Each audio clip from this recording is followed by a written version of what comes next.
setelah sukses menggelar dialog publik yang disiarkan langsung dari kampus ke kampus. Kami teman Anda.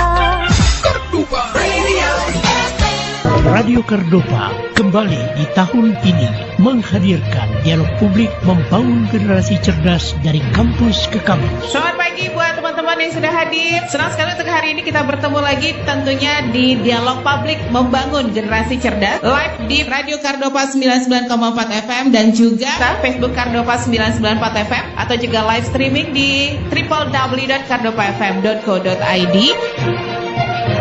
Dengan pembicara dari DPRD Sumatera Utara, akademisi kampus, mereka berbicara dan berdialog dengan para mahasiswa yang merupakan generasi muda penerus bangsa tentang masalah-masalah aktual, hangat, dan menjadi sorotan publik. Bagaimana juga langkah-langkah yang dapat dilakukan agar budaya-budaya lama yang kotor dalam politik itu bisa berubah ke depan. Ini juga harus mencatat adik-adik mahasiswa. Peran adik-adik di mana? Paling tidak memberikan edukasi kepada warga masyarakat.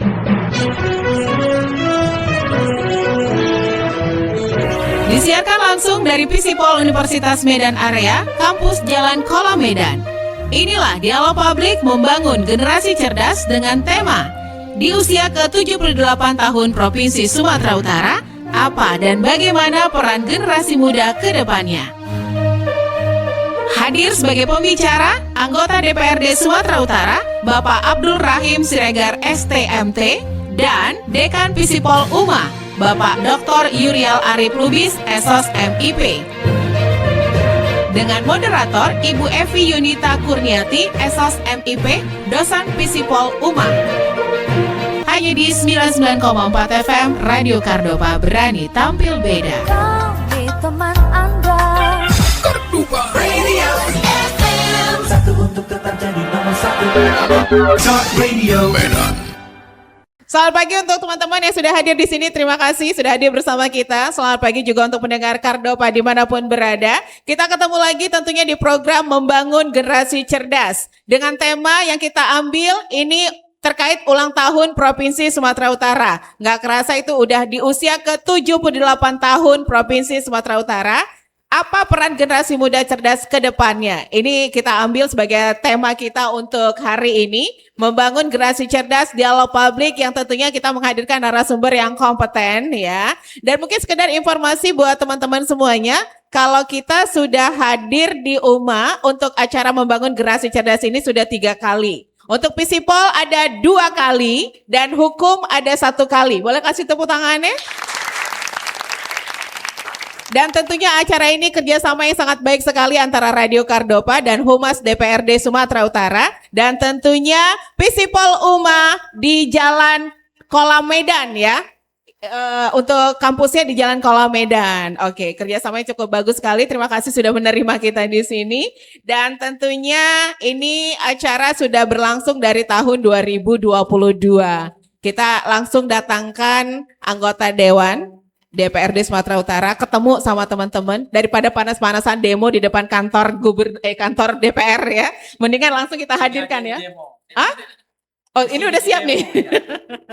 Oke, Pak Rahim udah siap nih. Tapi sebelum acara kita mulai untuk pendengar Kardopa, untuk teman-teman yang sudah hadir di sini, alangkah baiknya kita berdiri dulu untuk menyemangati kita pagi hari ini untuk menyanyikan lagu Indonesia Raya.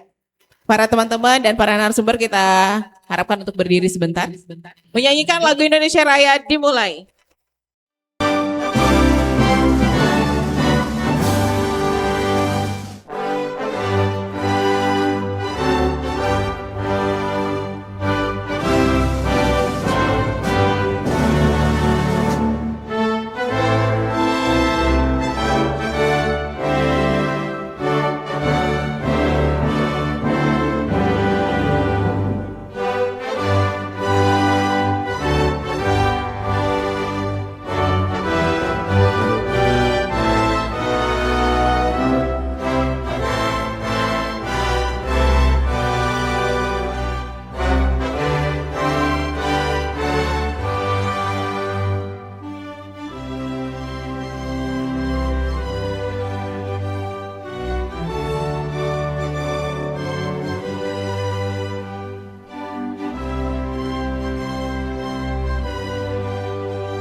Baik teman-teman dan juga narasumber yang sudah hadir, untuk pendengar Kardopa juga yang sudah dengerin kita dari tadi pagi, kita ada live juga ya. Untuk teman-teman yang mau mantengin live kita untuk acara ini bisa ke live TikTok radiokardopa.kdg dan juga live Facebook kita Radio Kardopa 994 FM dan juga live streaming kita di www.kardopafm.co.id.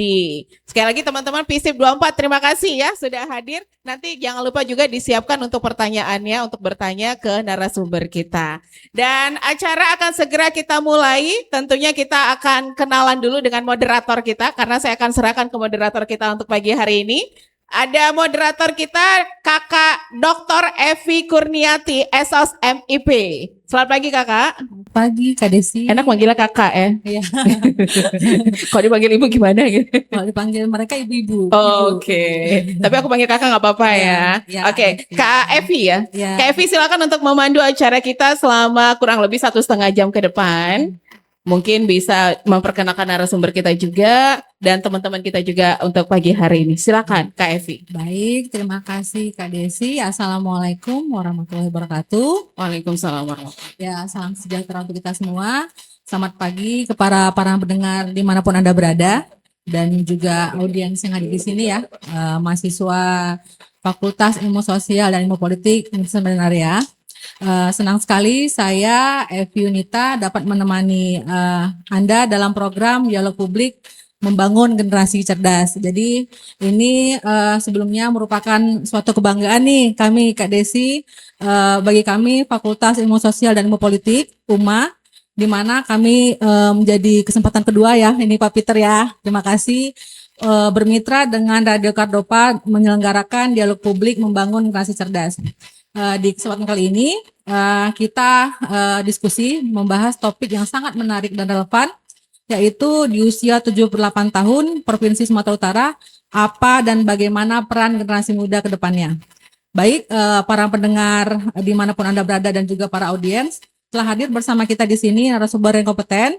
Yang pertama narasumber kita Bapak Abdul Rahim Siregar STMT, yang merupakan anggota Komisi D Bidang Pembangunan DPRD Sumatera Utara.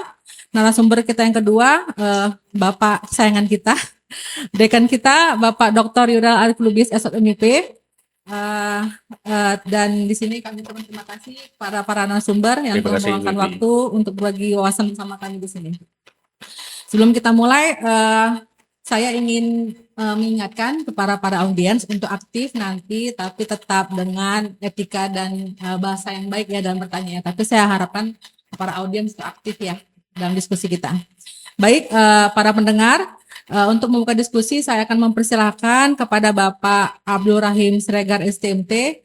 Namun sebelumnya izin Bapak, saya ingin mengenalkan sedikit biodata Bapak yang merupakan anggota DPRD 2004-2009 itu DPRD Kota Medan, kemudian di periode 2019-2024 dan 2024-2009 itu sebagai anggota DPRD Provinsi Sumatera Utara dari fraksi PKS DPRD Sumut ya, dan sebagai sekarang sekretaris fraksi ya Pak ya. Ya alhamdulillah. Juga ketua Pansus Aset Provinsi. Wah luar biasa. Luar biasa. Ya. Daerah pemilihan Sumatera Utara 7 yaitu daerah Padang Sidempuan, Tapanuli Selatan, Mandeling Natal, Padang Lawas, dan Padang Lawas Utara. Jadi banyak Bapak juga aktif di organisasi termasuk sebagai Ketua Umum Keluarga Alumni Kesatuan Aksi Mahasiswa Muslim Indonesia KKMI Sumatera Utara. Jadi memang banyak nih kegiatan Bapak. Mungkin di sini saya bisa jabarkan satu persatu. Tapi Pak, kami sangat perlu nih diskusi bersama Bapak di sini mahasiswa-mahasiswa untuk mengetahui nih apa nih pendapat Bapak mengenai bagaimana peran anak muda dalam pembangunan ini. Kepada Bapak kami persilahkan. Ya, Bapak. 10 menit kira-kira waktunya Ya. gitu ya, Pak ya. Bismillahirrahmanirrahim. Assalamualaikum warahmatullahi wabarakatuh. Waalaikumsalam warahmatullahi wabarakatuh. Alhamdulillah, kita perbanyak rasa syukur kita kehadirat Allah Subhanahu wa taala, Tuhan yang Maha Kuasa yang telah mempertemukan kita. Saya bisa bersilaturahim dengan adik-adik dalam rangka untuk kita berdiskusi.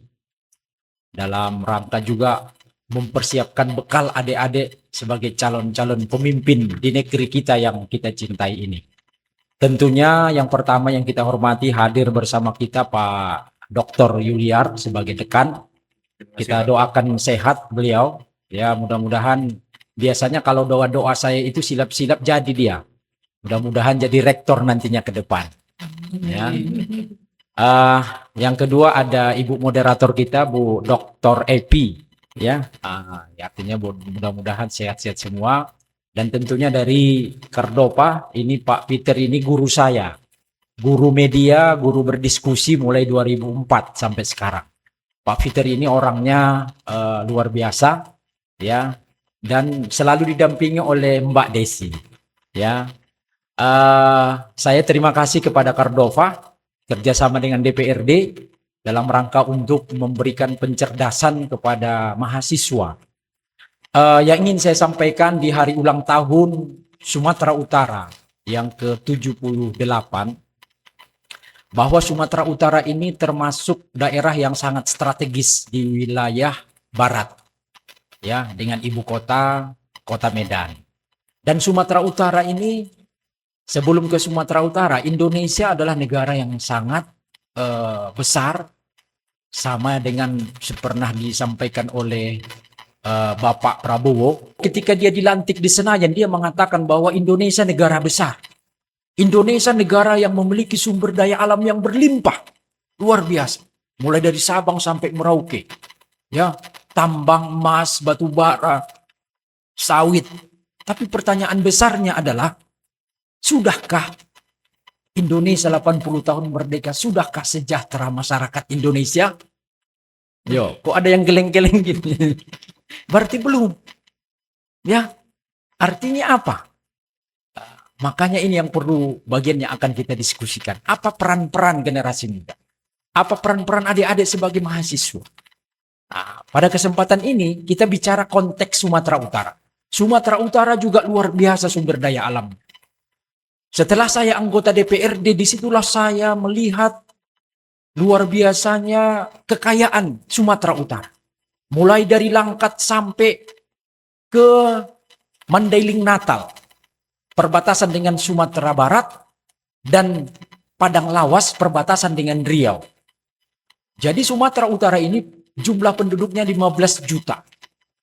Dan sekarang APBD kita itu sudah hampir, kemarin pernah 14 triliun. Tapi sekarang sudah turun menjadi 12 triliun. Karena dana BOS itu langsung diserahkan ke kabupaten kota. Dan salah satu yang ingin saya sampaikan, kekayaan kita adalah di Tabaksel. Ada tambang emas di sana yang namanya Ejingkot, tambang emas Martabe. Luas tambang emas ini adalah 130.000 hektar. Coba bayangkan deh, 130.000 hektar yang eksplorasi. Dan yang eksploitasi yang sudah menghasilkan baru 10.000 hektar. Berarti ada 120.000 hektar.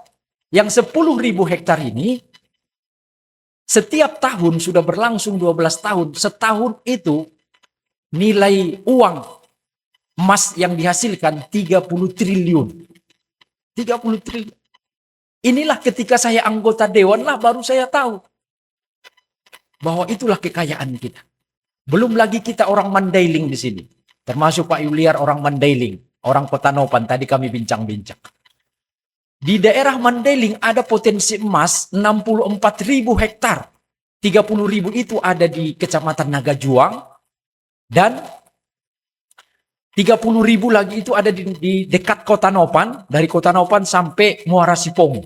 30.000 yang dikelola oleh PT Sorik Mas Mining. Luar biasa.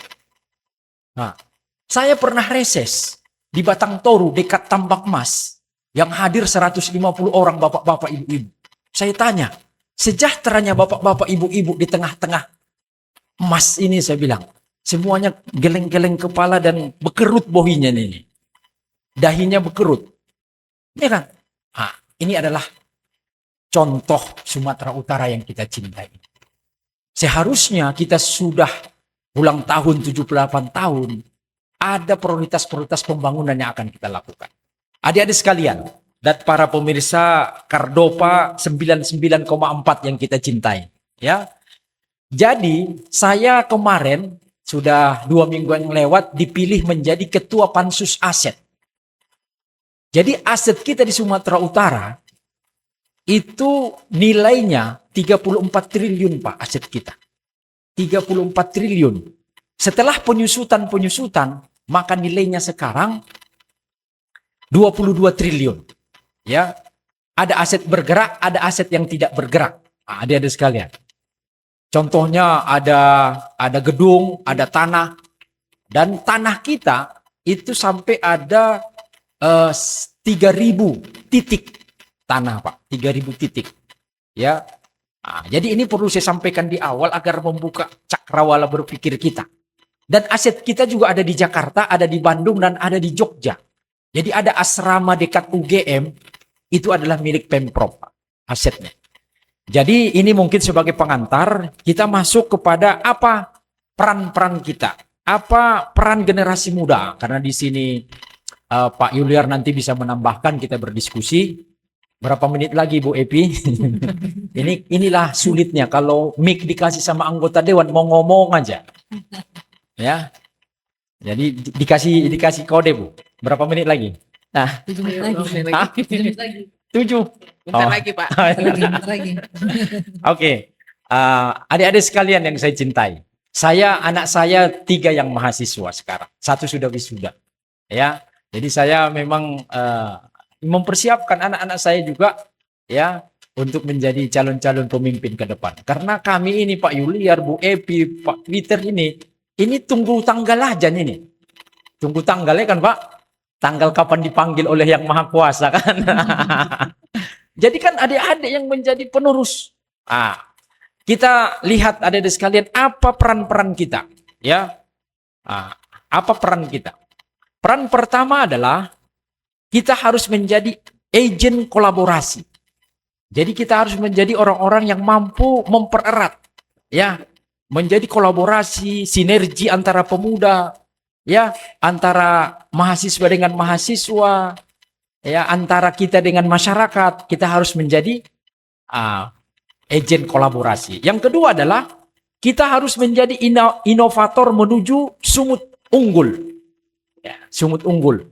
Jadi perlu saya sampaikan, visi sumut oleh Pak Bobi Nasution dan Pak Surya, visi Sumatera Utara 2025-2030 adalah kolaborasi sumut berkah menuju sumut unggul, maju, dan berkelanjutan. Nah, itulah visinya. Kalau ada yang nanya nanti, adik-adik sekalian, atau ada nanti Pak Yuliar buat soal nanti kan, atau Bu Epi kan, apa visi sumut? Jelaskan. Visi sumut adalah kolaborasi sumut berkah menuju sumut unggul, maju, dan berkelanjutan. Jadi yang kedua tadi adalah kita harus mahasiswa ini harus menjadi inovator menuju sumut yang unggul. Seperti apa dia? Adik-adik harus memiliki ide-ide kreatif berbasis riset dan teknologi. Ya, apalagi adik-adik di FISIP, riset dilakukan. Kenapa sekarang orang kita lihat dalam pemilu adik-adik sekalian? Ini kan terkait dengan riset, harus diriset. Kenapa masyarakat kita sekarang ketika terjadi pemilu, ya saya dengar karena belum pernah saya lihat. Kenapa masyarakat itu kadang memikirkan, jelas enggak ini dari calon wali kota, jelas enggak ini dari calegnya, cair enggak ini katanya, ya kan?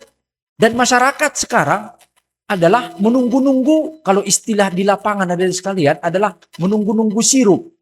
Tahu sirup? Siraman rupiah. Ya, menunggu.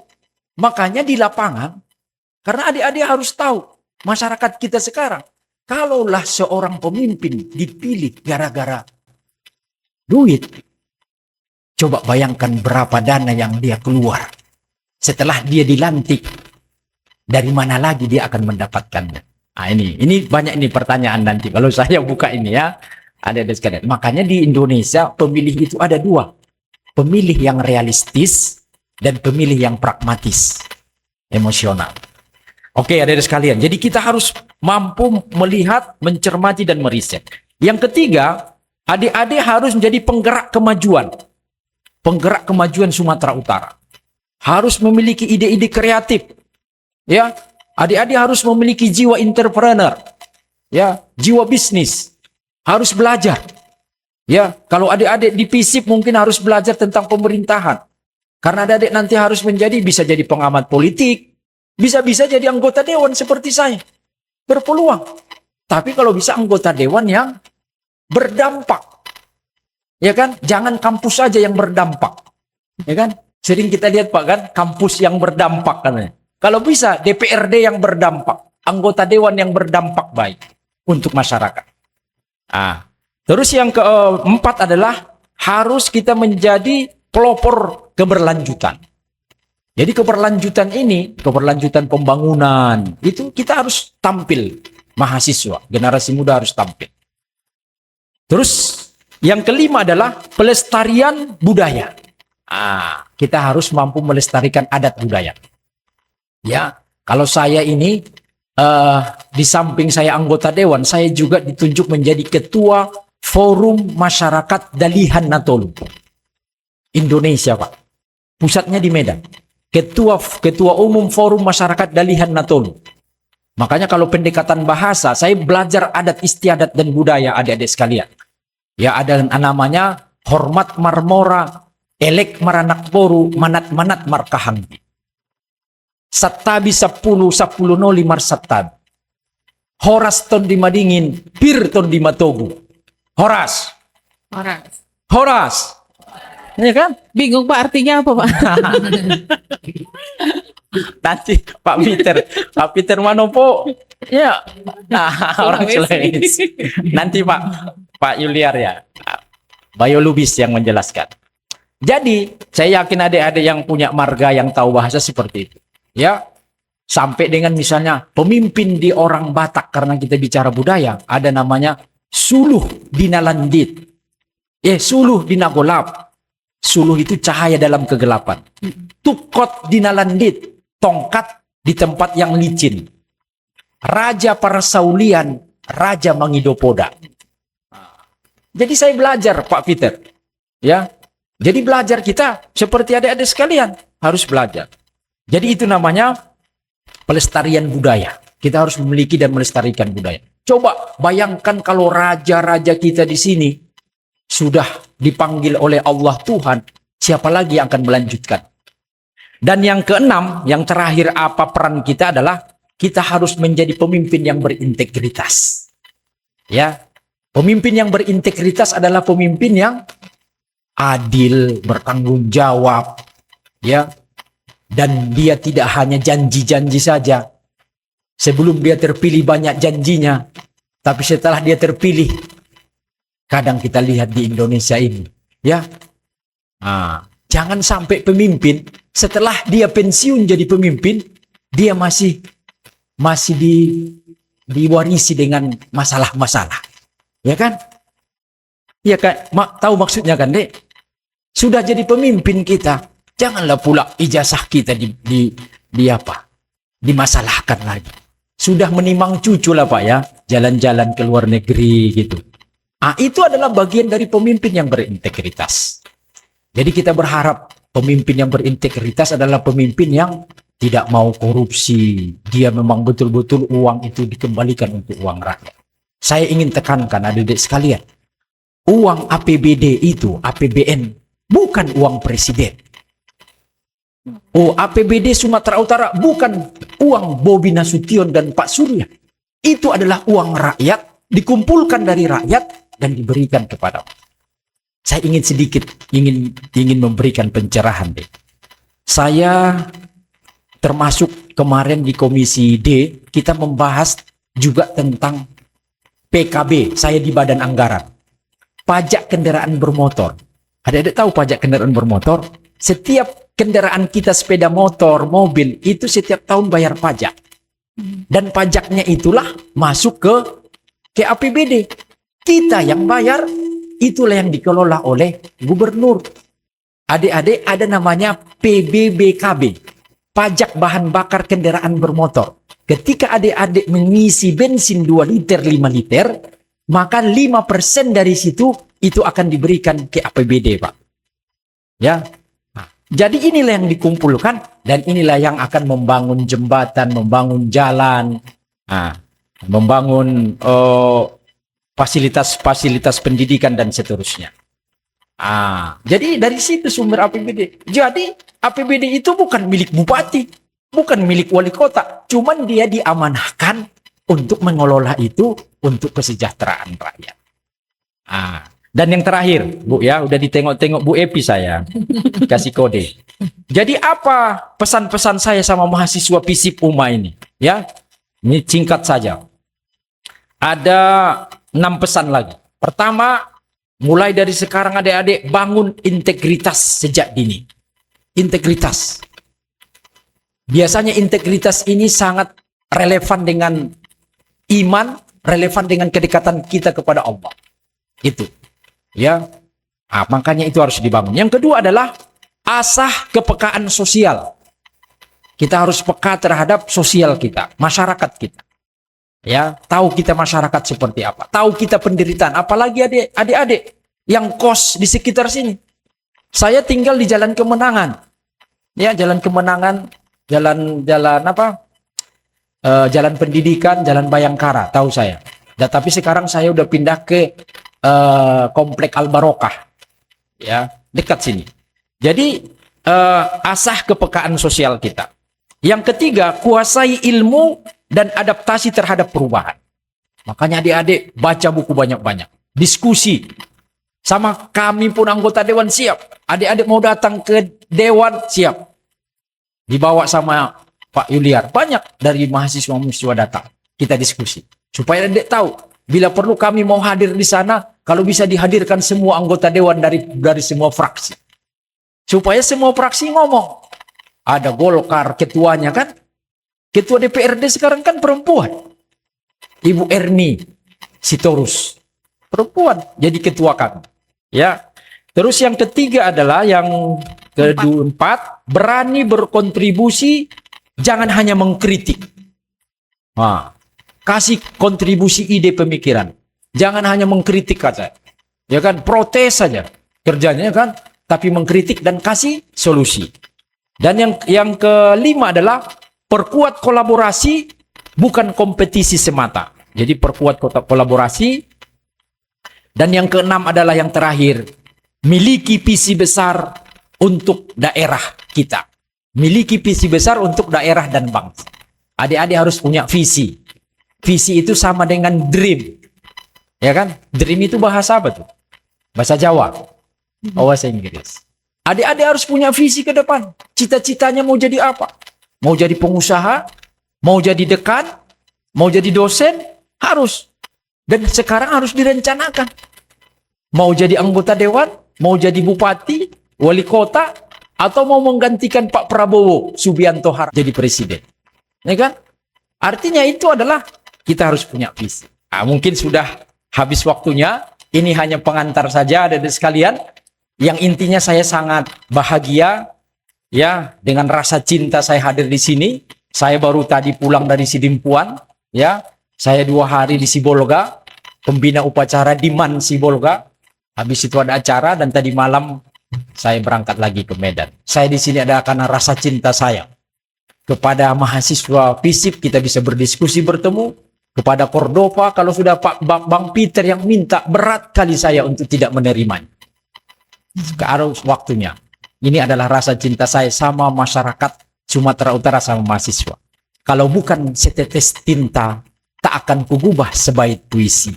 Kalau bukan karena cinta, nggak mungkin saya hadir di FISIP UMA ini. Oke, tepuk tangan dulu.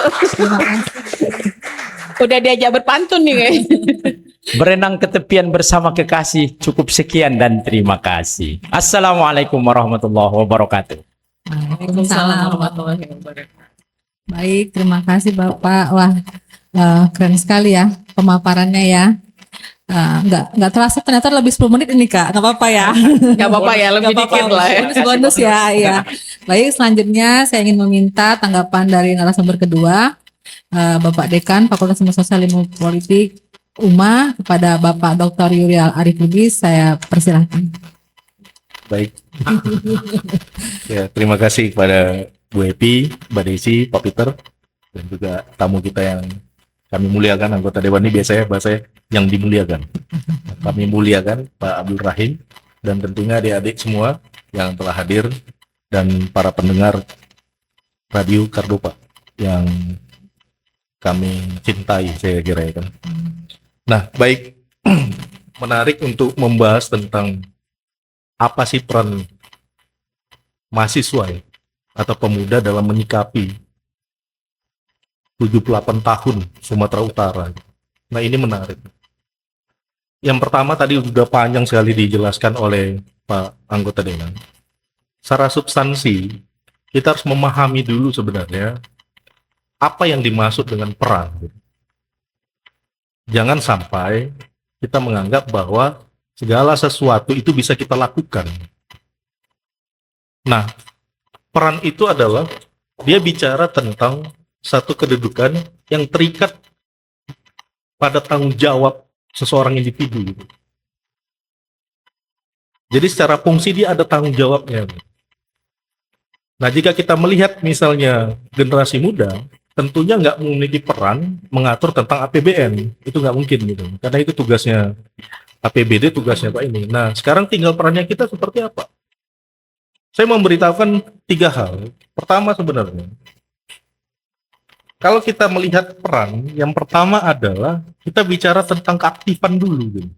Dalam pengabdian masyarakat, pemberdayaan sosial, literasi, khususnya literasi politik dan demokrasi, dan yang terakhir adalah kepedulian sosial. Ini menjadi sangat penting.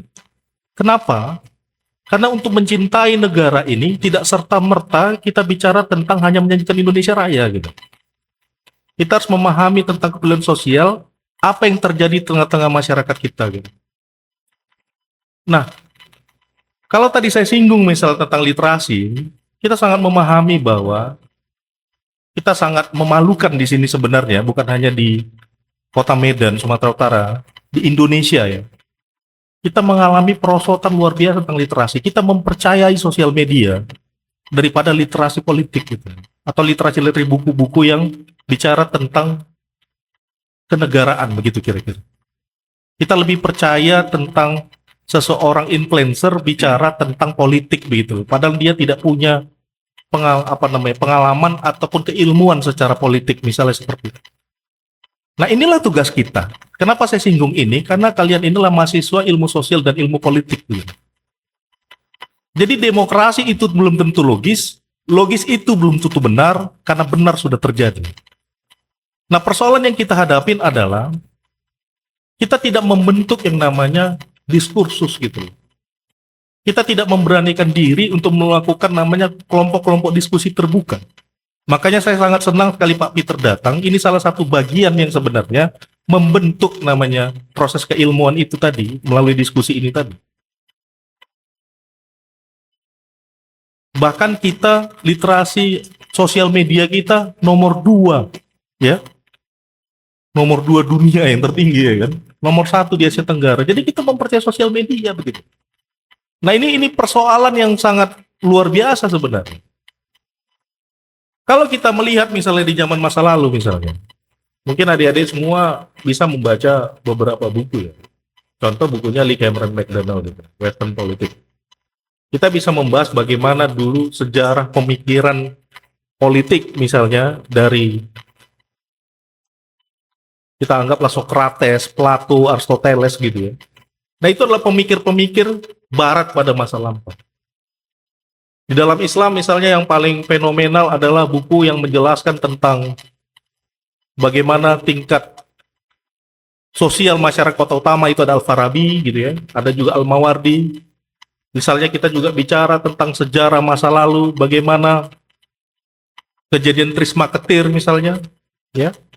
Bagaimana gereja Katolik itu melahirkan Kristen Protestan misalnya. Itu adalah sejarah-sejarah pemikiran politik dan bukan hanya terjebak bicara tentang agama. Itulah namanya literasi. Kita harus memahami semua seluk-beluk yang terjadi. Jadi jangan kita berkooptasi bahwa kita berpikir kita membatasi pikiran kita untuk sekedar ingin tahu saja gitu. Itu yang menjadi persoalan. Kita memiliki kebebasan berpikir ya, dan kebebasan berinteraksi yang hari ini, mohon maaf sekali, sangat hilang di tengah-tengah pemuda atau pemudi yang ada di Republik ini, khususnya Sumatera Utara. Jadi, kalau kita melihat misalnya, tadi saya singgung misalnya masalah tentang pemilihan politik barat misalnya. Bahkan, akademia itu berasal daripada Plato gitu. Akademia itu orang yang dikatakan the philosopher of king, dia mengalami fase pendidikan selama 50 tahun. Makanya akademia itu berasal dari Plato. Jadi 50 tahun itu baru beliau dikatakan sebagai the philosopher of king, yaitu bicara tentang kebijaksanaan. Jadi sebelum 50 tahun dia belum dianggap bijaksana begitu.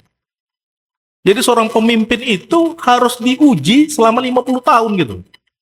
Nah kalau kita SD, SMP, SMA nggak sampai 50 tahun ini. Paling sampai S1 rata-rata penduduk Republik Indonesia kan begitu ya. Bahkan tidur mereka pun dianggap siesta, yaitu tidur keilmuan. Bahkan tidur pun dianggap adalah bagian menuntut ilmu. Nah, begitulah pemikiran politik barat dalam mengedepankan ilmu. Nah sekarang di era yang teknologi seperti ini, malah kita tidur beneran gitu loh, bukan tidur keilmuan gitu. Nah ini persoalan yang saya kira yang pertama. Kedua, dalam konteks kondisi Republik ini, khususnya Sumatera Utara, kita harus sadar bahwa kita itu berbeda-beda. Saya harus mengatakan ini secara lugas. Kenapa? Karena kita berasal dari berbeda agama, berbeda suku. Dan ini harus kita jaga perbedaan ini.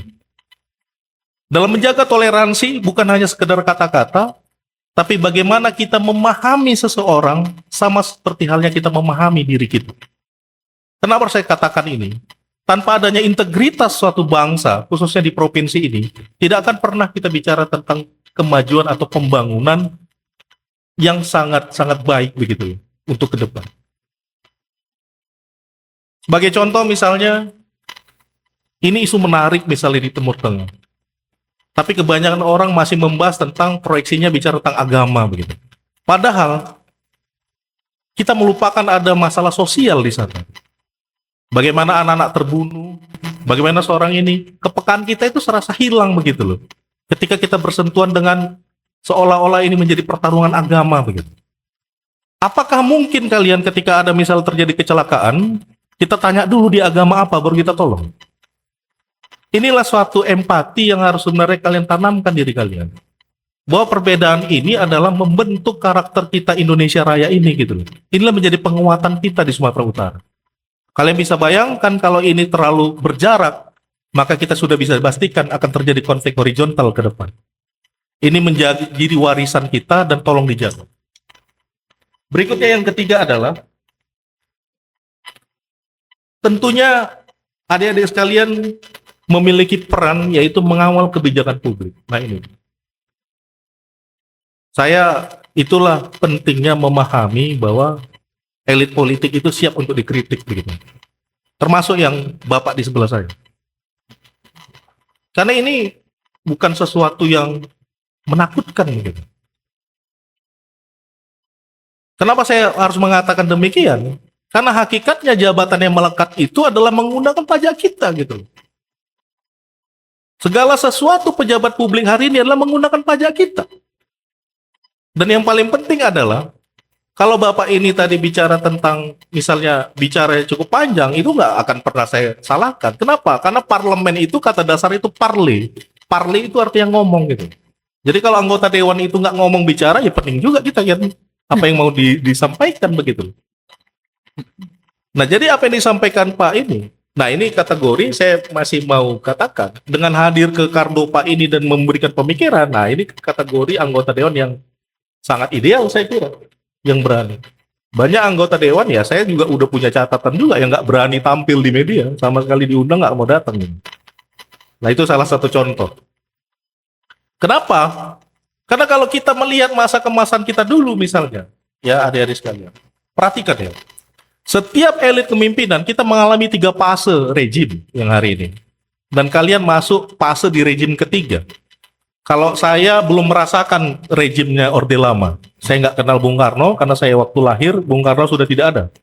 Tapi saya mengenal namanya rejim Orde Baru, saya mengenal dengan rejim reformasi. Coba kita balik ke belakang, dengan kita melihat model demokrasinya. Di zaman Bung Karno, seluruh elit politiknya bicara tentang idealisme dan utopianisme. Ini menarik untuk kita bahas ini. Maksudnya apa Pak utopianis? Utopianis ini adalah sesuatu yang mengambang dan mengawang yang disampaikan belum tentu bisa dilakukan gitu. Itu hebat ya. Contoh ya, Bung Karno berapi-api bicara Inggris kita linggis, Amerika Serikat kita serika. Itu kan sesuatu yang kalau anak sekarang bilang dengan sosial media, apaan sih lo, ngomong apa lo kan gitu. Kalau kira-kira Bung Karno di era sekarang, mungkin Bung Karno itu dibully gitu loh. Karena nggak masuk akal Inggris dilinggis, Amerika Serikat disetrika kan begitu ya. Coba perhatikan di sana, kenapa saya katakan partai politik adalah salah satu instrumen strategis ya dalam perkembangan zaman. Jadi perpanjangan kita terhadap negara sebenarnya itu bukan ujuk-ujuk langsung anggota dewan, tapi jembatannya itu partai politik sebenarnya, karena partai politik mencalonkan anggota dewannya melalui dapil-dapil di masyarakat. Jadi kalau Anda merasa atau adik-adik sekalian adalah konstituen pemilih partai politik, maka laporkan ke partai politik permasalahannya. Nah, si partai politik itu akan melegasikan menunjuk gitu ya anggota dewan yang dari dapil berikut. Itu sebenarnya pola yang terjadi. Nah, tetapi di era Orde Lama misalnya, coba perhatikan, hampir semua elit politiknya memiliki ide dan gagasan melalui buku. Bung Karno membuat buku di bawah bendera revolusi. Ya. Tan Malaka membuat buku Materialisme Dialektika Logika. Syahrir membuat buku Kapita Selekta, Hubungan Agama dan Negara. Nyoto membuat buku, meskipun dari komunis ya, Filsafat Materialisme dan Amalan. Hampir semua bertarung ide gagasan melalui buku dan literasi. Kalau sekarang, bisa dijawab masing-masing. Saya nggak mau ngomong juga, karena bisa dijawab masing-masing. Saya pengen tahu sih apa gagasan partai politik, ketua partainya ada buat buku nggak gitu, dalam membangun bangsa. Nah ini persoalan begitu loh. Berarti apa? Jangankan kalian elit politiknya aja kalau kekurangan literasi itu persoalannya maksud saya. Ini kayak anak kecil bawa golok gitu loh. Lebih ngeri nggak kira-kira anak kecil bawa golok atau orang dewasa bawa golok kira-kira? Ya lebih kecil, lebih ngeri anak kecil. Dia nggak tahu mukul kemana, kita nggak tahu gitu loh. Nah ini yang terjadi gitu loh. Makanya saya senang kalau misalnya tadi kan mendengar Pak Abdul Rahim ini, salah satu anggota dewan yang sekolah gitu ya, memiliki literasi, itu sangat bagus gitu. Kenapa saya katakan demikian? Karena peraturannya juga masih tamat SMA kok jadi Presiden Republik Indonesia. Ya, itu fakta yang sebenarnya harus kita ini kan. Seolah-olah negara ini nggak mempercayai gitu proses keilmuan yang terjadi begitu. Ujuk-ujuk tiba-tiba tanya peran mahasiswa gitu. Padahal syaratnya cuma tamat SMA jadi presiden. Anggota dewan aja masih tamat SMA kok. Nah ini fakta yang sebenarnya yang kita nggak berani membuka tabir kita. Saya membukakan satu ya. Ada bahasa menarik ya. Dia sampai sekarang hilang ya kan. Saya cuma flashback aja reformasi tahun 98. Ada salah satu tokoh yang hilang namanya Wiji Tukul. Ada bahasa menarik yang saya ambil untuk kalian gitu ya sebagai penutup sesi pertama kita ya. Suara-suara itu tidak bisa dipenjarakan. Karena di sana bersemayam kemerdekaan. Jika kau paksa aku diam, maka kuantarkan kau pemberontakan. Maksud saya begini, saya bukan mengajak adik-adik berontak, bukan. Di zaman itu, beliau mengkritisi negara itu sangat-sangat luar biasa gitu loh. Beliau membuat satu karya-karya, itulah pentingnya ya, filsafat politik itu dikaitkan dengan sastra gitu loh. Makanya zaman-zaman dulu kalau era Orde Lama itu mereka pengguna sastra. Jadi adik-adik itu saran saya sekarang jangan hanya buku kontekstual, hanya buku-buku yang seperti itu. Coba lari ke sastra politik gitu. Orang yang memiliki sastra maka dia peka dengan perasaan. Saya bisa buktikan gini ya. Ada namanya Usni Tamrin. Ya. Usni Tamrin ini kalau kalian ke Monas di belakangnya itu ada batu tulis. Jadi kalau nanti ke Monas ada minggir ke belakang, ada salah satu batu, ada tulisannya. Jadi tulisannya begini, pemerintah yang baik adalah pemerintah yang mengerti tentang perasaan rakyat. Pemerintah yang mengerti tentang perasaan rakyat sudah pasti akan membuat aturan-aturan sesuai dengan keinginan masyarakat. Nah, sastra itu membuat kita itu peka dengan perasaan. Jangan sampai kita terjebak peka perasaan karena calon politik aja. Ini contoh ya. Ada ideologi politik, Pancasila ya. Ada sistem politik, yang terakhir apa? Elit politik. Coba perhatikan masyarakat kita. Kecenderungannya apa? Kecenderungannya kan pilih calon politiknya yang ganteng atau enggak, ya kan? Makanya zaman sekarang paling enak gimmick-gimmick politik di sosial media. Soal-soal apa? Karena memainkan perasaan masyarakat. Jadi perasaan masyarakat itu sebenarnya lagi dimainkan hari ini dengan play victim. Masuk gorong-gorong, ya kan? Merasa terjolimin, diviralkan, ya kan? Membuat satu apa? Hanya membantu masyarakat membagi beras, digotong berasnya, ya kan? Karena ada hujan, banjir, masuk ke banjir, diliput sosial media. Ini hal-hal gimmick yang mempermainkan perasaan masyarakat. Bukan si elit politiknya yang berpikir tentang perasaan masyarakat begitu. Makanya jangan terjebak kita dengan gimmick-gimmick politik seperti itu. Saya, ya masih ada 2 menit saya rasa ya. Saya teringat ada namanya Nicholas Chauvin. Nicholas Chauvin ini adalah salah satu pendukung berat Napoleon Bonaparte. Jadi kalian bisa bayangkan kalau sekarang termulnya lah kira-kira ini. Atau misalnya kelompok Prabowo Sejati ya, atau apalah anak abah kira-kira gitu ya kalau Anies Baswedan ya. Jadi dia itu sangat mencintai namanya Napoleon Bonaparte. Apapun yang dilakukan Napoleon Bonaparte dianggap itu benar dan tidak dapat diganggu-gugat. Sehingga cara berpikir dia ini itu menarik di kalangan politisi ataupun pemikir-pemikir pada saat itu di Prancis. Maka nama dia dijadikan paham hari ini. Namanya Chauvinisme. Itu berasal dari nama dia, Nicholas Chauvin. Chauvinisme. Yaitu di mana paham menganggap bahwa segala sesuatunya adalah yang terbaik dan tidak bisa diganggu-gugat. Coba kita lihat hari ini. Kita bentrok sesama kita, apalagi anak muda membahas tentang politik aja kita nggak terlalu berani gitu. Takut terjadi konflik, bener ya? Tetangga bisa berantem gara-gara bahas tentang politik, apalagi antar kita gitu. Kenapa? Karena kalau kita udah pendukung, mohon maaf misalnya kita anggap aja lah pendukung Jokowi ya, maka selamanya Jokowi apapun yang Jokowi buat pasti selalu benar gitu. Nah ini persoalan. Makanya jangan jadi chauvinisme begitu. Pemimpin itu layak untuk dikritisi. Jangan terlalu mengidolakan dan mencintai, karena kita dibatasi 5 tahun sekali pergantian pemimpin. Nanti kalau kalian mencintai kali, dia sudah selesai, bingung juga ya kan? Nah bagaimana cara kalian mempersiapkan diri? Dulu banyak orang membenci Prabowo, betul ya? Wah Prabowo ini nggak mungkin, Jokowi yang Prabowo, Jokowi yang betul. Tiba-tiba Jokowi dukung Prabowo, gimana? Gimana kira-kira akal kita gitu loh? Kita dipermainkan, itu tadi saya katakan. Sekarang perasaan kita dipermainkan dalam elit politik gitu. Hati-hati kita. Kita jangan terjebak dengan chauvinisme. Dulu Jokowi versus Prabowo. Sekarang Jokowi mendukung Prabowo. Ya, bisa kalian bayangkan itu. Jadi pendukung yang dulu berantem ya, yang ada yang macam-macam yang demonstrasi besar-besaran, itu mau ngapain begitu? Nah, itu loh maksud saya. Saya kira itu dia Bu Epi dari pengantar diskusi ya kan. Terima kasih. Baik, terima kasih Bapak, sangat menarik ya diskusi kita. Dari diskusi ini saya rasa sangat banyak pertanyaan-pertanyaan yang kita diskusikan. Namun sebelumnya saya ingin merangkum sedikit apa yang saya sampaikan tadi dari para narasumber tentang bagaimana peran, kita bicara tentang bagaimana menyangkut tanggung jawab kita sebagai generasi muda. Peran kita itu adalah bagaimana menguatkan sinergi antar pemuda, pemerintah, dan masyarakat dengan apa? Dengan agen, kita sebagai agen kolaborasi, kita juga sebagai inovator, penggerak kemajuan, kita pelopor keberlanjutan, kita juga anak muda sekarang ini memiliki tanggung jawab sebagai pelestari kebudayaan dan kemudian menjadi pemimpin nantinya yang berintegritas.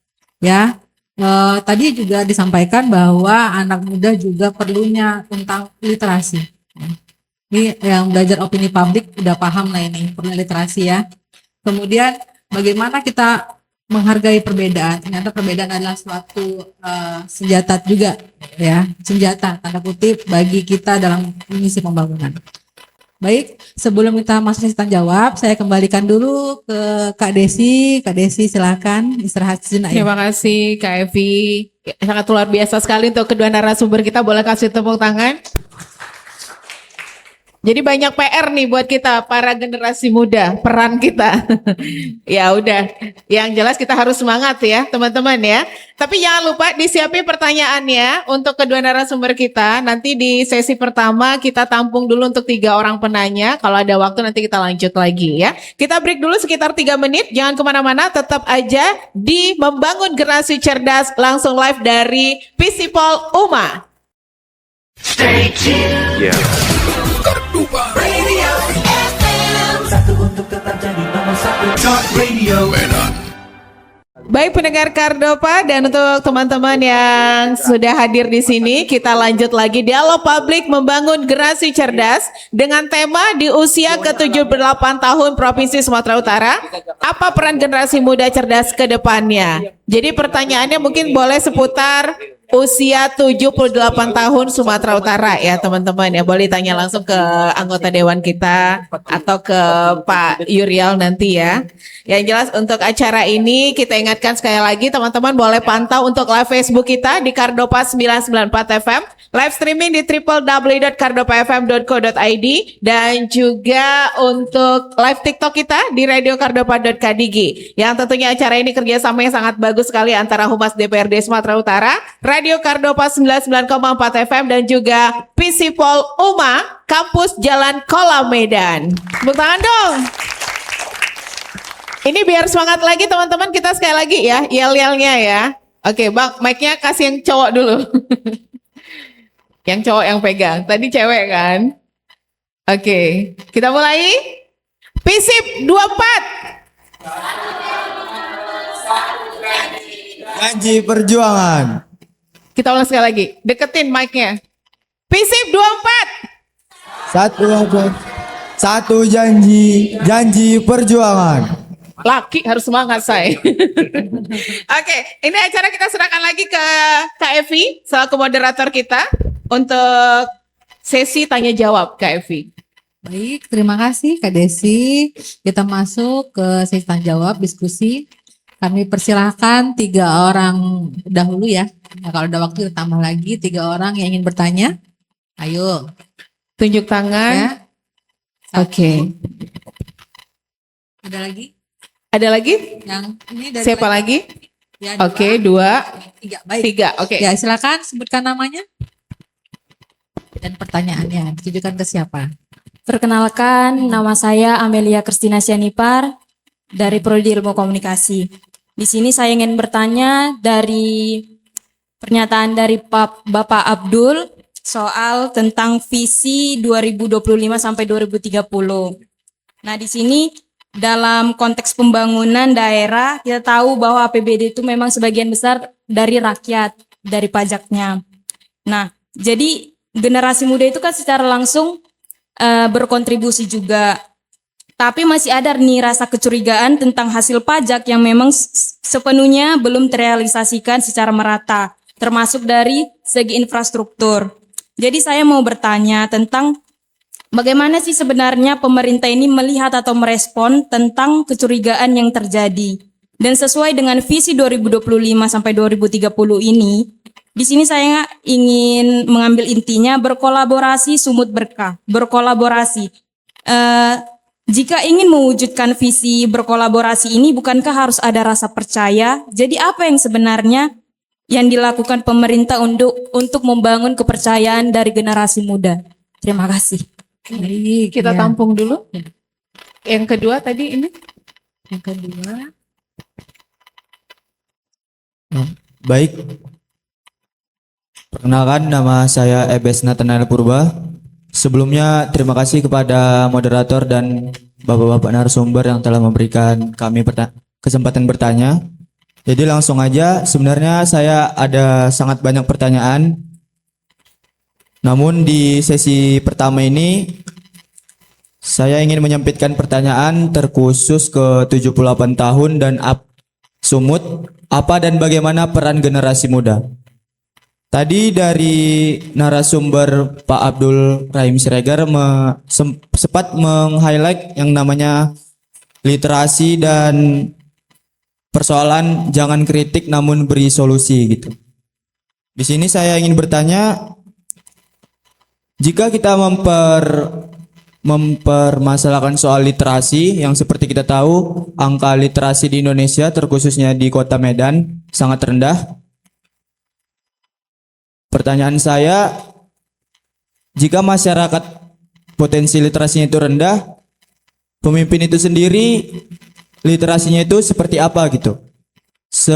Sudah 78 tahun Provinsi Sumut dan sepanjang 78 tahun itu literasi yang sudah dilakukan para pemimpin ataupun perpanjangan tangan kita yaitu para DPRD sudah apa saja yang berdampak pada masyarakat. Selanjutnya saya ingin menanggapi soal jangan kritik terus. Di sini saya ingin menanggapi bahwa tidak ada yang salah dari memberikan kritik terus karena sebagai masyarakat sipil dan kami para mahasiswa, kami tidak diberikan kesewenang-wenangan terhadap pembentukan bagian legislasi ataupun anggaran.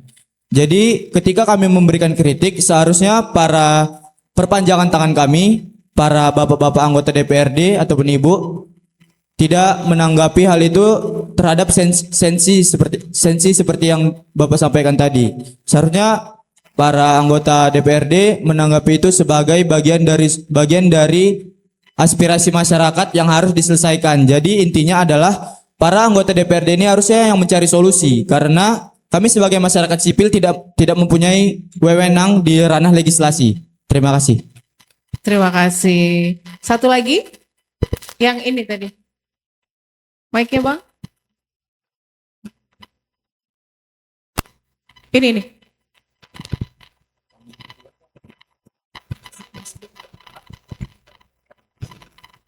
Oke, langsung ya.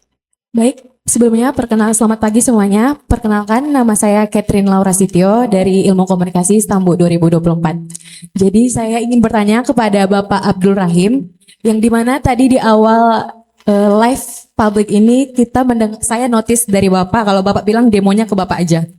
Oke, jadi saya ingin bertanya pesan Bapak tadi kepada kami generasi muda di mana kami harus membangun integritas dan berani berkontribusi, jangan hanya jangan hanya mengkritik seperti itu kan. Tapi sebenarnya kami malah di sini generasi muda ingin sekali berkontribusi dan berkritik ya Pak. Namun sering sekali di lapangan justru memakan orang-orang yang jujur yang ingin memberikan kritikannya atau ingin memberikan kontribusi, tapi seringkali dibungkam dengan label provokasi. Jadi gimana tuh Pak, Bapak kasih jaminan kepada kami, apakah Bapak bisa memberikan jaminan kepada kami bahwa kami generasi muda yang ingin mengkritik itu dan berkontribusi bisa diberikan ruang aman tanpa harus tergerus oleh budaya koruptif yang mungkin sekarang sudah mengakar di sistem ini. Terima kasih. Oke, terima kasih. Kita sudah punya 3.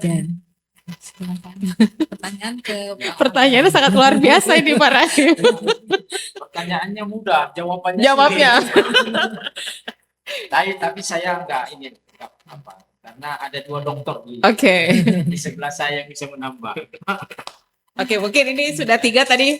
Pak Rahim mungkin bisa menjawab pertanyaan dari teman-teman mahasiswa kita. Oke. Pertama dari siapa tadi, Adik? Dari Amelia. Amelia, baru apa tadi? Sianipar. Ya. Sianipar. Amelia Sianipar ya. Jadi Amelia tadi menyampaikan bahwa terkait dengan APBD pajak yang masuk ada kecurigaan. Jadi memang adalah sesuatu yang wajar ketika memang masyarakat curiga kemana uang rakyat itu diberikan. Ketika infrastruktur kita masih ada jalan yang berlobang-lobang, ya kan, di Sumatera Utara, terus jembatannya rusak, irigasinya jebol dan seterusnya. Nah, ini adalah sebuah kewajaran. Jadi sampai kewajaran ini saya akan coba relevansi dengan taat pajak, Pak. Saya dapat data bahwa pengguna kendaraan bermotor di Sumatera Utara itu ada 8,3 juta kendaraan bermotor Sumatera Utara. Yang taat pajak, bayar pajak itu hanya 30%. 30%. Jadi hanya sekitar 2 juta. Yang lain itu nggak bayar pajak. Ya. Jadi nggak bayar pajak. Bisa jadi itu karena ketidakpercayaan sama pemerintah. Saya bayar pajak pun nggak nampak hasilnya. Kemarin kami baru belajar ke Jawa Barat. Provinsi Jawa Barat termasuk provinsi yang memiliki inovasi luar biasa, mereka mengelola pemerintahannya. Di sana orang yang bayar pajak itu sudah sampai 60%. Bayangkan kalau pajak kendaraan bermotor saja itu dibayar, kalau Sumatera Utara kalau 30% itu hanya 1,5 triliun. Berarti kalau 60% yang bayar pajak berarti 2 kali lipat. Yaitu 3 triliun dari hanya sektor PKB, pajak kendaraan bermotor. Ini saya gambarkan agar adik ya di Borussia Nipar ini tahu relevansinya kenapa orang curiga. Wajar karena memang tadi tidak ada tidak ada benang merah antara pajak yang kita berikan dengan pembangunan yang kita harapkan. Seperti di dapil saya, jalan dari Sipirok menuju perbatasan Paluta itu rusak semua. Dan itu sudah sering saya sampaikan. Persoalannya dulu alasannya COVID, ya kan? Alasannya ada corona. Ini lagi setelah Pak Prabowo memimpin Indonesia, ada istilah efisiensi, Pak Peter. Efisiensi semua dihemat. Seharusnya ini kan harus ada prioritas pembangunan.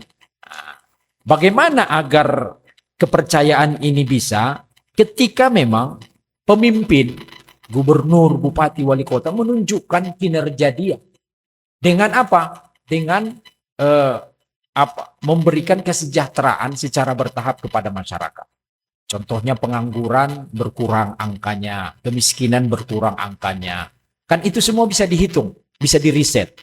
Tapi persoalannya seringkali kita terkait data, seringkali kadang data-data itu seolah-olah pemerintah itu sudah bisa menekan kemiskinan, menekan pengangguran. Tapi faktanya masih banyak orang yang malah bertambah di lapangan. Kadang nggak sesuai. Ini yang sering kita lihat. Itu yang pertama ya dari Cianipar ya. Yang kedua adalah dari Purba. Ernest. Abang Purba. Ya, Purba. Bayo Purba. Ya kan? Manggilnya Bang Purba. Ernest. Ebes. Dia tentang literasi ya. Ini ada kaitannya dengan pertanyaan si Boru Nasution ya. Sution.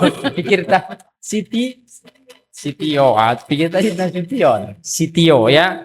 Jadi ada kaitannya, mungkin nanti bisa sekalian saya jawab. Dan saya berharap nanti Pak Juliar juga akan menambahkan ya. Tentang literasi, jangan mengkritik. Jadi memang apa yang saya sampaikan tadi perannya adalah berkontribusi tapi tidak hanya mengkritik. Sebenarnya ini artinya adalah boleh kita mengkritik, tapi tentunya kritikan yang konstruktif. Bukan kritikan yang destruktif, ya kan? Ada kan kritikan itu dengan emosional, ya kan? Tapi kalau dia kritikan yang konstruktif, yang membangun, ya why not? Kenapa tidak? Dan itu kita harus siap menerimanya. Kalau mau siap jadi pemimpin, siap jadi anggota dewan, seperti dibilang oleh Pak Yelor tadi, harus siap dikritik. Jangan lari. Pernah saya menghadapi demo. Adik-adik sekalian, dulu saya mahasiswa tukang demo tahun 98. Termasuk ketika demo 98 itu turunkan Soeharto. Ya kan? Saya ikut demo di USU sampai kami turunkan bendera setengah tiang di depan biro USU, Pak.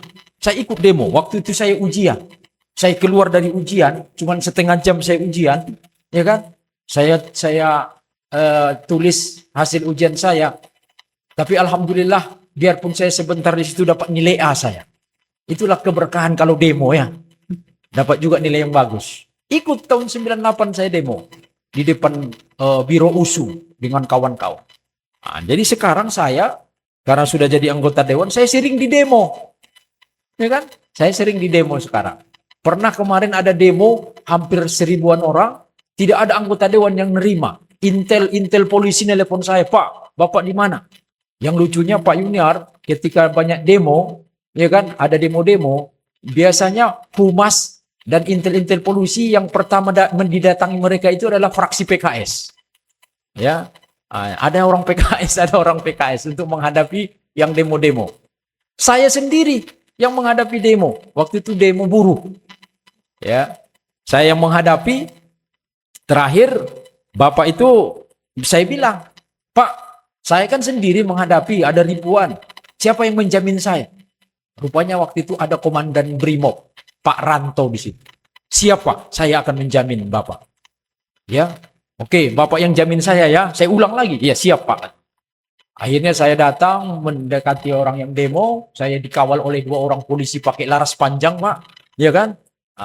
Jadi artinya apa? Boleh. Ya, mahasiswa bukan berarti saya mengatakan tidak boleh dikritik. Pemerintah boleh. Dan pemerintah harus siap untuk dikritik. Ya. Dan juga harus ada solusi. Ada kontribusi dan solusi kita berikan. Jangan hanya asal demo.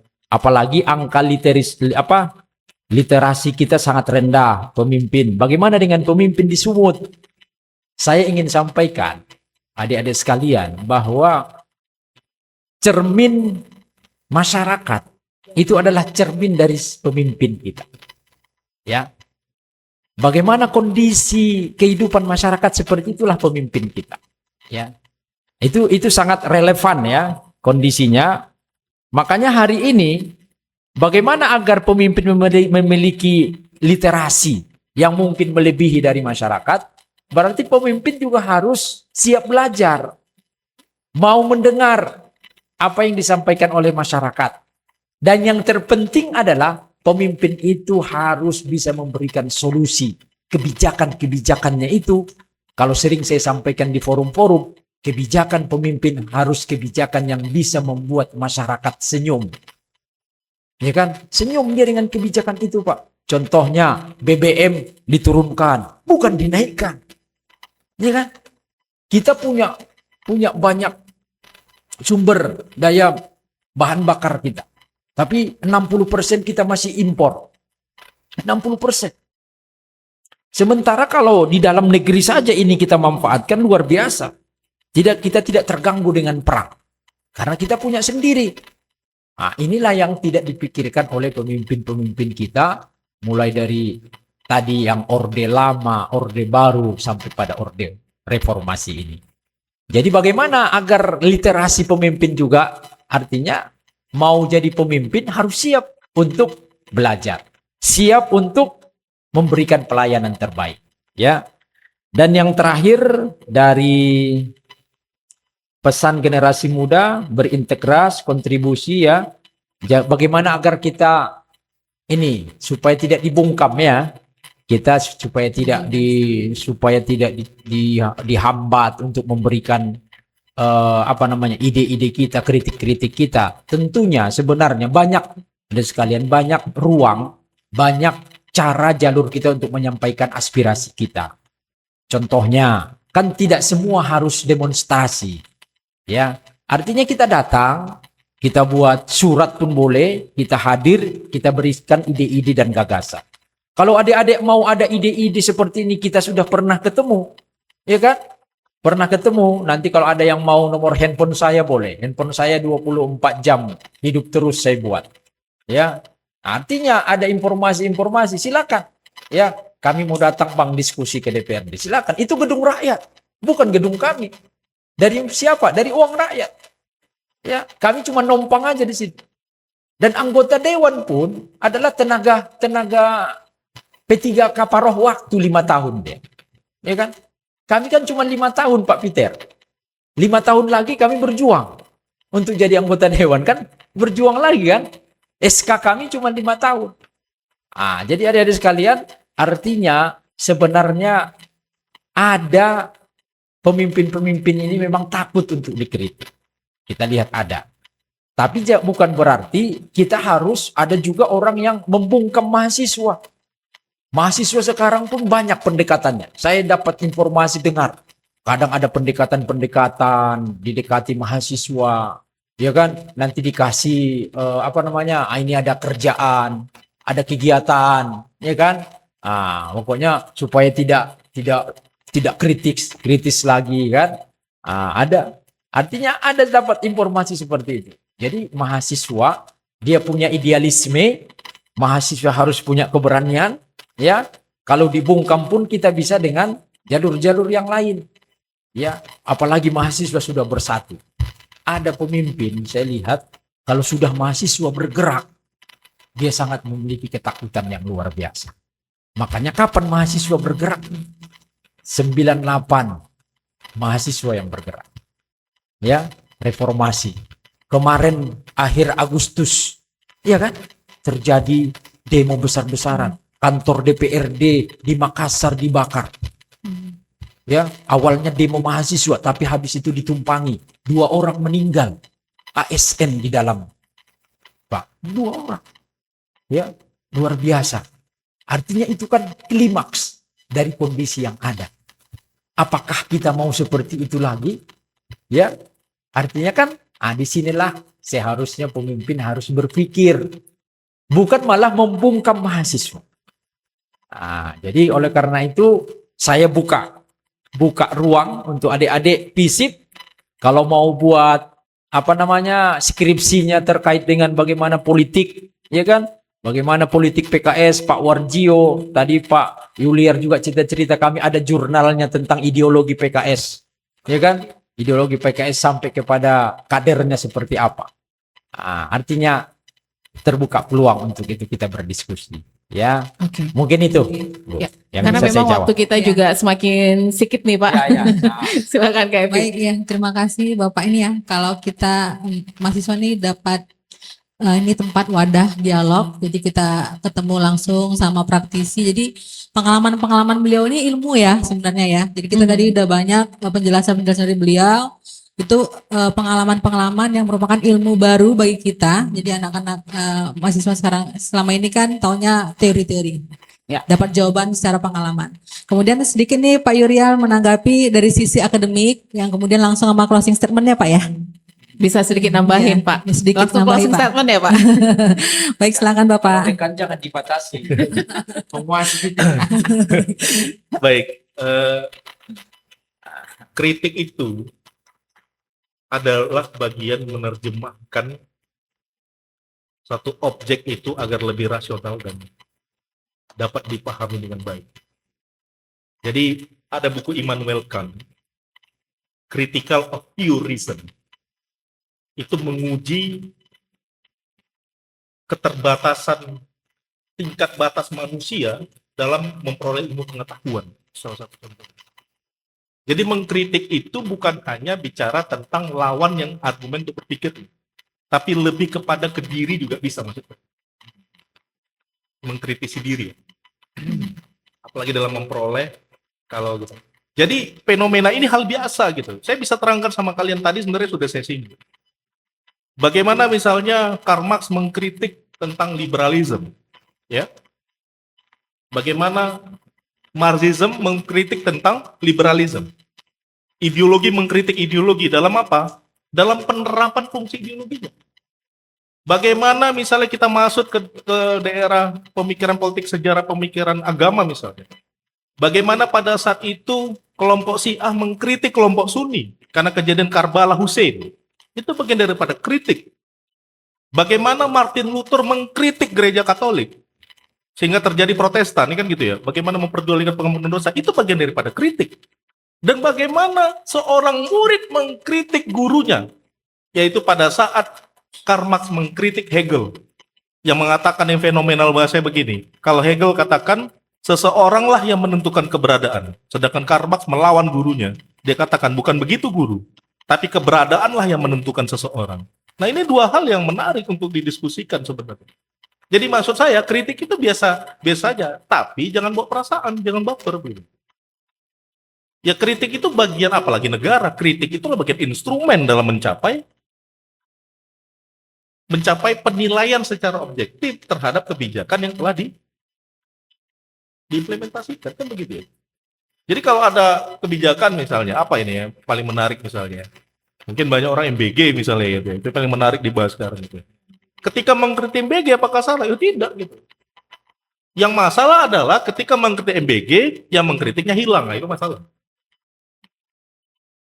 Nah persoalan kedua adalah, saya mengatakan begini, kalian semua memiliki cita-cita begitu. Kita nggak tahu ini hasilnya apa. Saya berharap kalian lebih hebat daripada sama Ibu Epi juga ya. Saya nggak pernah berpikir jadi dosen ini Pak Ibrahim. Ya, dulu rambut saya gondrong ya kan. Dulu saya masih aktivis juga lah, gitulah kira-kira ya. Tiba-tiba karena saya keinginan tahuan, saya coba sekolah gitu ya sama Bu Epi juga. Bu Epi ini senior saya ini sebenarnya di UI dulu gitu. Jadi waktu sekolah itu saya mendapatkan apa ya, keilmuan gitu. Jadi memang kelemahan kita hari ini di Republik ini, coba nanti nggak usah lah sampai ke Jepang, lihat aja misalnya di YouTube atau di mana, lihat perilaku warga Jepang di kereta api membaca ya, di mana membaca. Coba di luar negeri menunggu orang membaca. Saya bisa pastikan mahasiswa kita tasnya kosong, isinya cuman buku ya, buku, satu buku, pulpen, selesai, sama laptop ya kan. Kira-kira begitu ya. Nggak ada tuh yang kecenderungannya sering ke perpustakaan. Ini hal yang sederhana deh ya, yang bisa kita lihat. Nggak ada tuh rame-ramenya perpustakaan saya lihat dimanapun di Indonesia ini. Jangan-jangan saya tanya, udah ada belum perpustakaan Sumatera Utara yang di dekat apa? Istana Maimun tuh udah ada nggak kartunya? Gabung di perpustakaan Sumatera Utara. Kartu anggota belum ada. Jadi pengetahuan itu senjata deh. Saya bisa pastikan sama kalian, saya ini lahir dari orang susah. Itu nggak bisa saya bohong. Jadi kalau kalian lihat SD saya di 060814 ya nama angkanya. Jadi waktu saya kuliah SD saya dapat bantuan gitu, saya sedih juga ya. Parah banget SD saya ini. Jadi SMP, SMA, terus saya masuk berubah ekonomi keluarga ya. Maksudnya dalam arti ayah saya ini masuk ke SMA 1 Medan, kuliah S1, S2, dan S3. Nah, pada saat itu, saya merasakan di titik terbawa bagaimana saya dulu sulit untuk mengakses pengetahuan begitu. Teman-teman saya nggak punya buku, nggak punya apa-apa, jadi saya suka minjam buku. Supaya teman saya itu mau minjamkan buku sama saya, bukunya itu saya sampul gitu. Saya sampul, saya balikan, jadi lebih bagus ke sana gitu. Nah, intinya maksud saya, pengetahuan itu adalah senjata gitu. Kalau kalian misalnya ekonominya kurang baik, tapi dengan kalian berilmu pengetahuan, siapapun yang berhadapan dengan kalian, mau pengusaha, mau siapa, maka akan lebih menghormati kalian. Tapi kalau bahasa sederhananya, mohon maaf ini, ekonominya sulit, pengetahuan nggak ada, ya, keterampilan nggak ada, profesionalisme nggak ada secara kalian bidang, kan bingung juga kita. Jadi sekarang asal lah itu. Mau jadi pengusaha silakan jadi pengusaha. Jadi anggota dewan silakan jadi anggota dewan. Tapi satu hal yang harus kalian pahami adalah satu gitu. Apapun kerjaan kalian maka bermanfaatlah buat orang. Cuman itu aja, that's it. Sederhana, nggak perlu. Jadi ukuran harta itu nggak bisa deh. Mau jadi kaya raya, rupanya depan mata kan lebih kaya lagi ada. Pengen lagi seperti itu. Rupanya sebelah sana lebih kaya lagi. Nggak ada ukurannya gitu. Ada orang di desa, ini risetnya, ini terakhirnya kayak nanti saya tak sebut lagi. Ini ada riset. Ini risetnya benar begitu secara sosiologi. Kenapa anak-anak warga di desa lebih punya anak lebih dari 5, 6 atau 7 gitu? Kan bingung ya. Di kota malah, mohon maaf ini ada lagi orang yang kesepakatan suami istri tidak punya anak, kan sekarang lagi musim itu ya. Nggak punya anak atau anak 1 kan gitu ya, atau anak 2 gitu ya. Kalau KB kan anak 2. Pemimpinnya anak yang 4, tapi disuruh anak 2 gitu. Misalnya gitu. Nah tapi di desa ternyata secara sosiologi tingkat kebahagiaannya itu lebih tinggi, bukan berdasarkan uang. Jadi kenapa anaknya itu banyak? Nah, di situ ada tinjauan sosiologinya. Karena mereka, ini mohon maaf ini, secara hubungan secara dewasa, itulah tingkat kebahagiaan mereka. Gitu. Jadi secara sosiologi kebahagiaan itu ukurannya itu bukan karena uang gitu. Nah makanya maksud saya, jangan ke materialismenya yang kalian inginkan gitu. Materialisme dalam bentuk uang tadi itu, tapi bagaimana kalian berharga secara diri, itulah namanya bernilai. Nah terakhir, satu quote untuk kalian lah ya. Ini quote 2014 saya buat ya kan. Ketika generasi muda mampu menerjemahkan ilmu politik dalam bentuk perbuatan, maka itu yang dimaksud dengan perubahan. Karena selama ini politik itu hanya dibicarakan saja, tapi tidak pernah diterapkan sama generasi muda. Selama ini politik itu cuma hanya bicara tentang adu domba saja, atau di kalangan tertentu menganggap ini hitam dan tidak baik. Padahal zon politikon, setiap individu manusia adalah makhluk politik. Percayalah Dek, kita nggak ada yang tahu nasib kita hari ini. Bisa saja kalian jadi pemimpin kami nanti, jadi gubernur, jadi apapun. Maka sekarang ini cuma satu hal gitu. Kalau mau cara memerintah, maka belajarlah untuk patuh. Nah sekarang ini patuhlah orang tua. Ini di luar akademik Bu Epi. Saya bisa buktikan sama adik-adik sekalian. Baca bukunya misalnya beberapa buku kepemimpinan, biografi kepemimpinan. Ini di luar akademik ini, tapi ini fakta deh. Contoh siapa? Hitler. Contoh siapa? Misalnya mafia lokal misalnya, saya bisa sebutkan Olo Panggabean misalnya dulu zaman dulu atau siapapun. Mau pemimpin apapun, cuman satu syaratnya deh. Kalau dia melakukan itu, dia bisa jadi pemimpin. Jangan pernah melawan ibu. Selesai. Ini nggak ada akademiknya ini sebenarnya. Ya. Cuman ini fakta ini deh. Fakta betul. Siapapun pemimpin, mau itu pemimpin dia di tingkat yang kiri mau kanan, dia tidak pernah melawan ibunya. Hitler itu membenci ayahnya, tapi dia mencintai ibunya. Baca ya biografinya. Olo Panggabean itu sampai di kuburan ibunya dia. Jokowi menyayangi ibunya, SB menyayangi ibunya, Soeharto menyayangi ibunya. Mohon maaf, kayak kok bapak-bapak ini kayaknya kenapa nggak bapak-bapak ya? Tapi bapak-bapak dihormati juga. Tapi maksudnya kuncinya adalah ibu deh. Kalau ada masih orang tua kalian, ibu kalian, minta doa. Itu langsung deh di nih. Mau agama apapun, nggak ada kita bicara agama.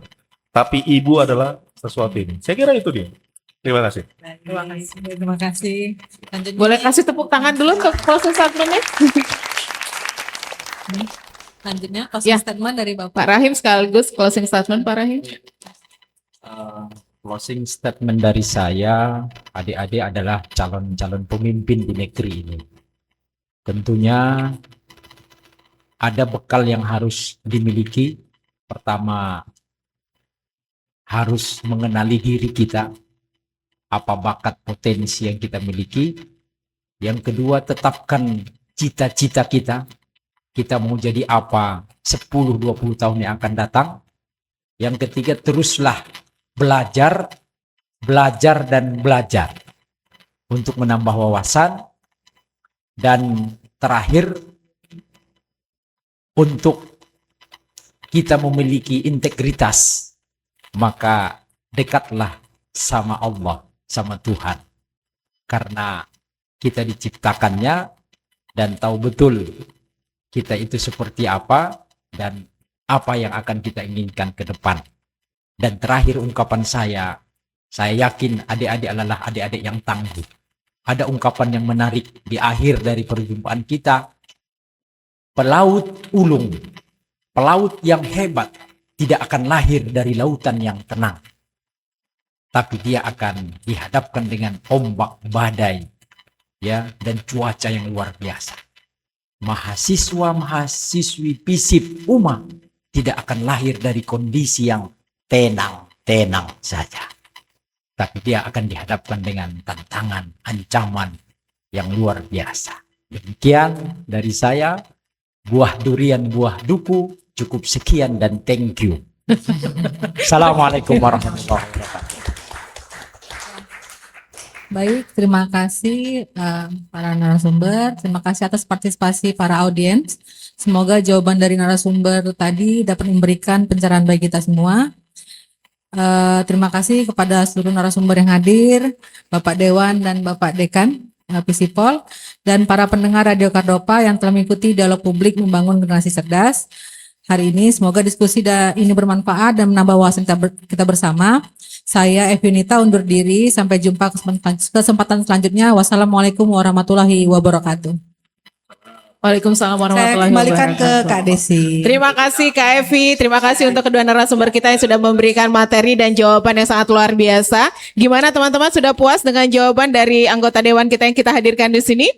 Puas nggak nih?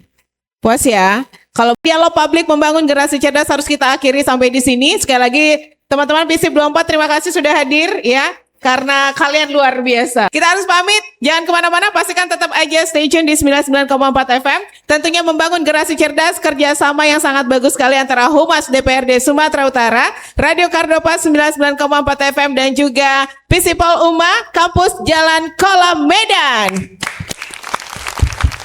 Kita pamit. Selamat siang. Assalamualaikum warahmatullahi wabarakatuh. Visipol UMA.